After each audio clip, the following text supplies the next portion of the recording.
No, this is not the same shirt that I had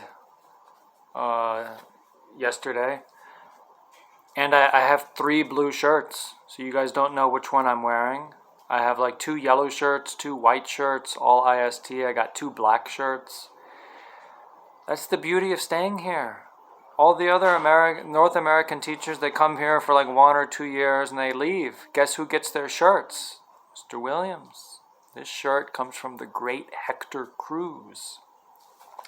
Anyway, that's life. Remember, no chapters. I'm going to get you guys to start figuring out how to make chapters.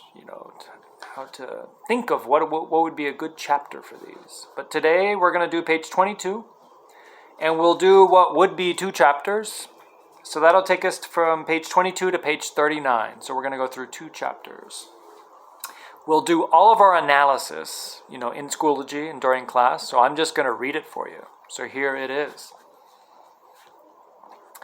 Jason Durant found it hard to believe that Alicia Bartlett was dead. Temechka, иди сюда, хочу водички, иди. Полный, пожалуйста. Not only dead, but murdered, attacked, and hit hard enough to kill her. He could not imagine anyone bad enough, evil enough to do something like that. And especially to a nice little kid like Alicia. With her little old lady features, her big teeth too large for her mouth, and the sprinkle of freckles, which she hated, on her cheeks. He felt his chin wobbling a bit and his eyes beginning to fill with tears. But he didn't want to cry. A long time ago he'd made a promise not to cry anymore, and he used to cry a lot when he was just a little kid, like if he heard a noise at night and thought a burglar was breaking in. But that was kid stuff and didn't count. Thanks, Bubba. When I say Daj vadičky, I'm saying, please, can I have some water? The crying that really counted happened later at school, when she worried about not having finished his homework, or when he didn't know the answer to a question the teacher asked, or even when he did know the answer but was afraid, too scared to raise his hand. Let's get this straight.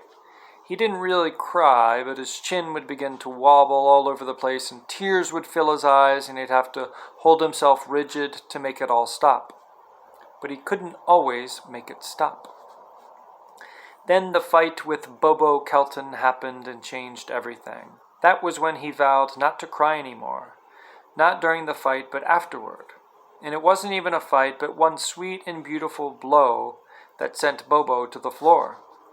The surprise and the shock on Bobo's face had been terrific to see.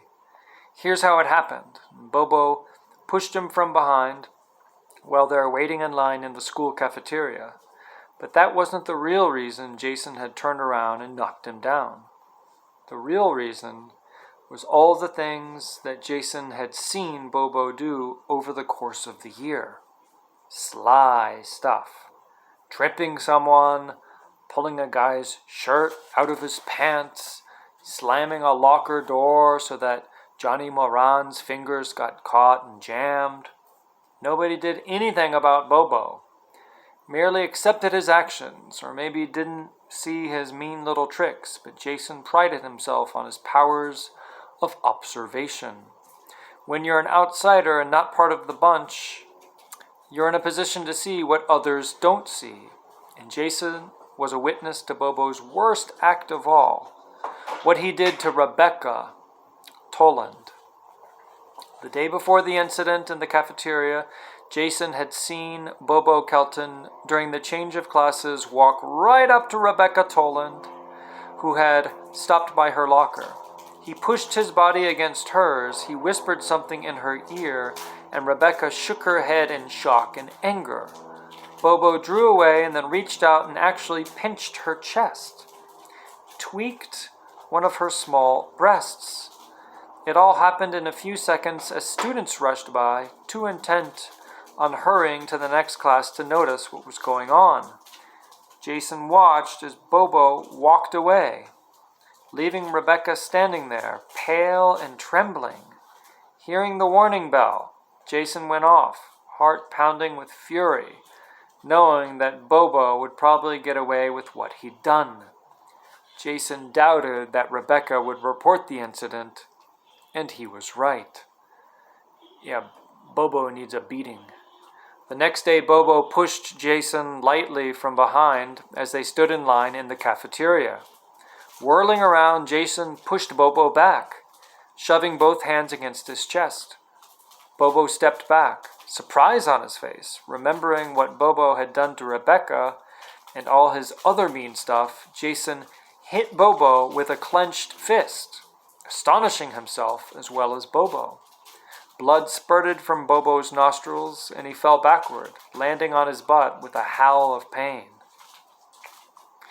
Looking up at Jason as he wiped the blood from his face, he cried out, "What did you do that for?" Like a little boy's own chin wobbling, Jason was swept with a thrilling sense of triumph and stood there grinning. Bobo was taken to the dispensary, and Jason was ushered to the principal's office and made to sit alone for the next 2 periods. Finally, Mr. Hobart, the principal, called him into his office and made a speech. I would have given him dojo points. About violence and how it did not solve problems, and how unprovoked violence was the worst kind of all. Unprovoked? Jason knew immediately what the word meant, although he had never heard it before. A slight push, which may have been accidental from a fellow classmate, does not warrant that kind of retaliation, Mr. Hobart said. And Jason knew he could not tell him what he had seen Bobo do to Rebecca Toland, because that would only embarrass Rebecca. Jason listened to Mr. Hobart going on about violence and the uselessness of revenge, and he nodded, but all the time he was happy.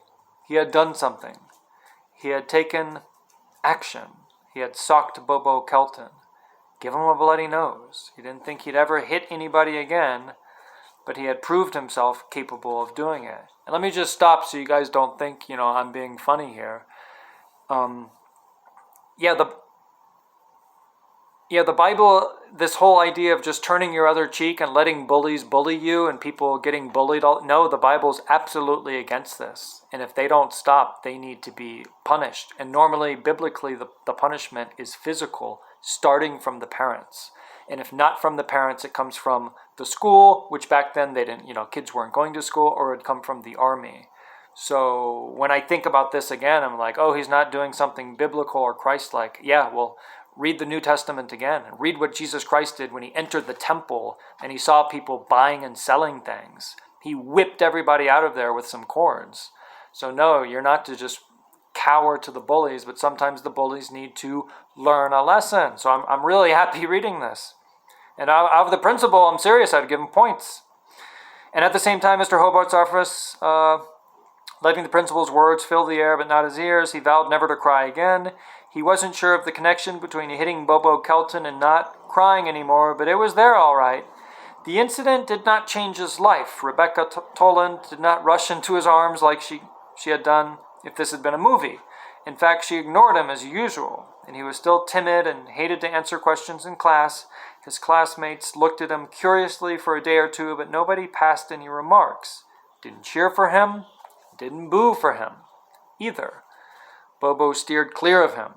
Jason still ate alone, mostly in the cafeteria or silently when at a table with other guys. Sometimes Danny Edison, another outsider, sat next to him, but they didn't say much of anything to each other.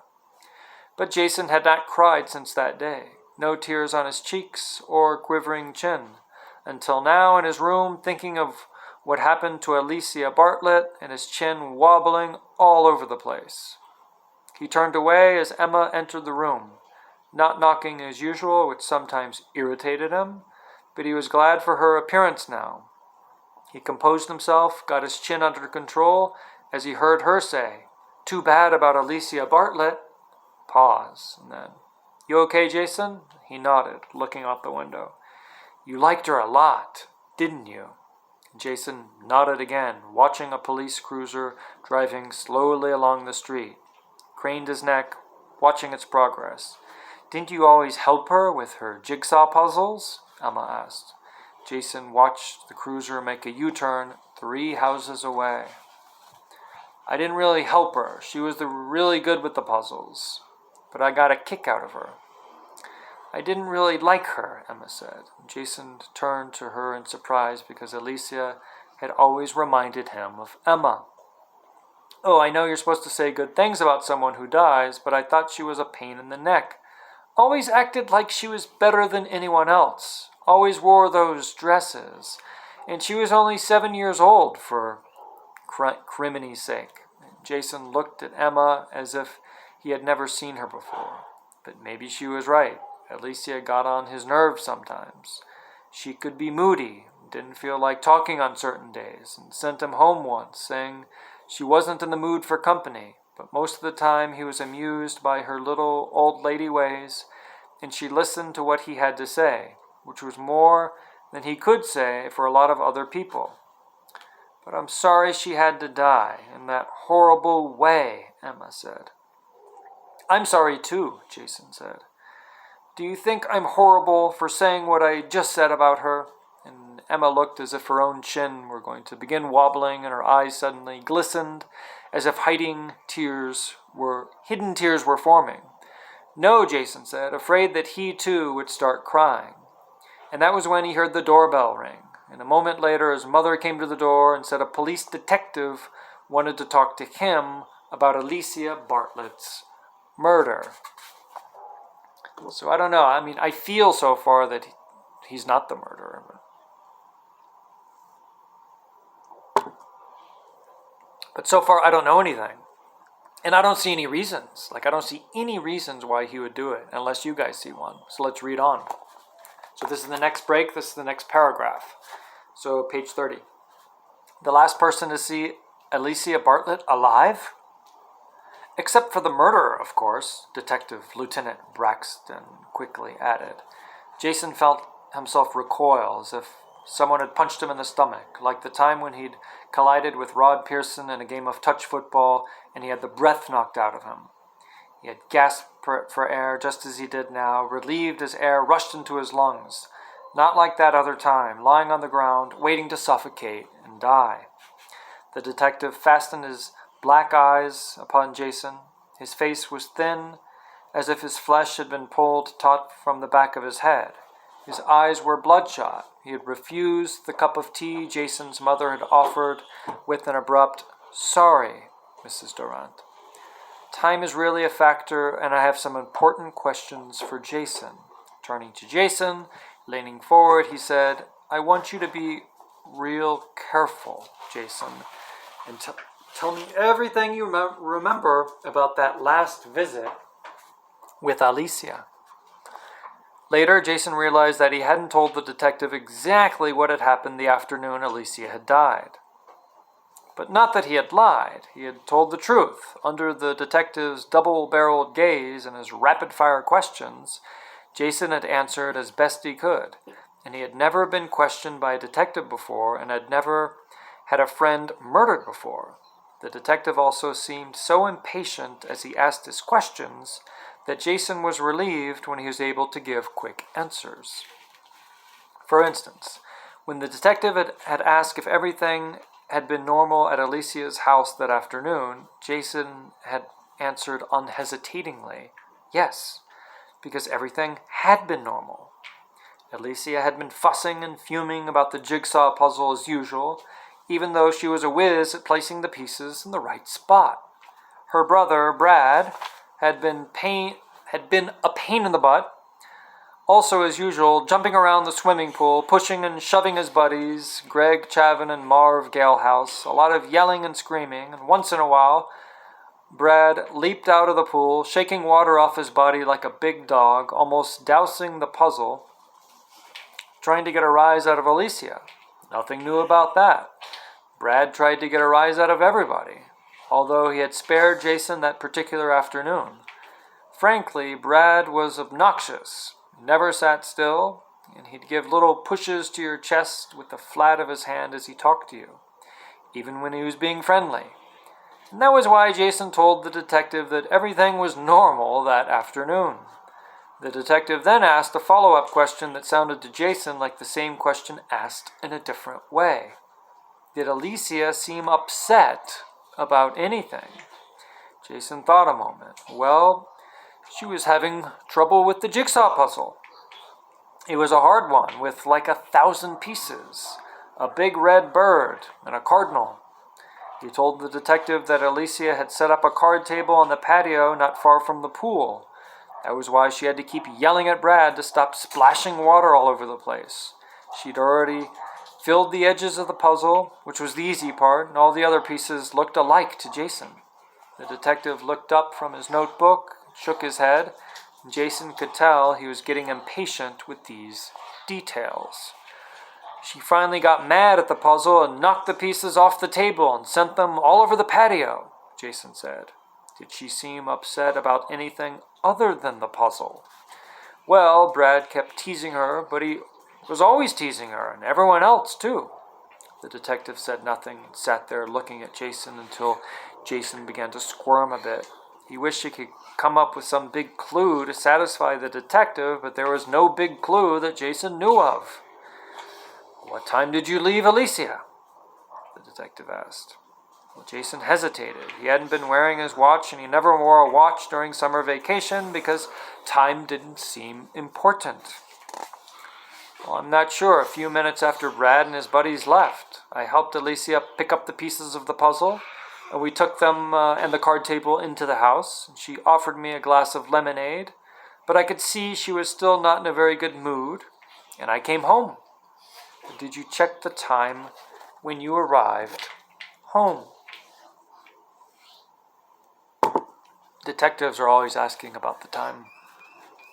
Yes, Jason said, pleased to be able to come up with a piece of definite information. I remember the clock in the front hall striking 4 as I came in.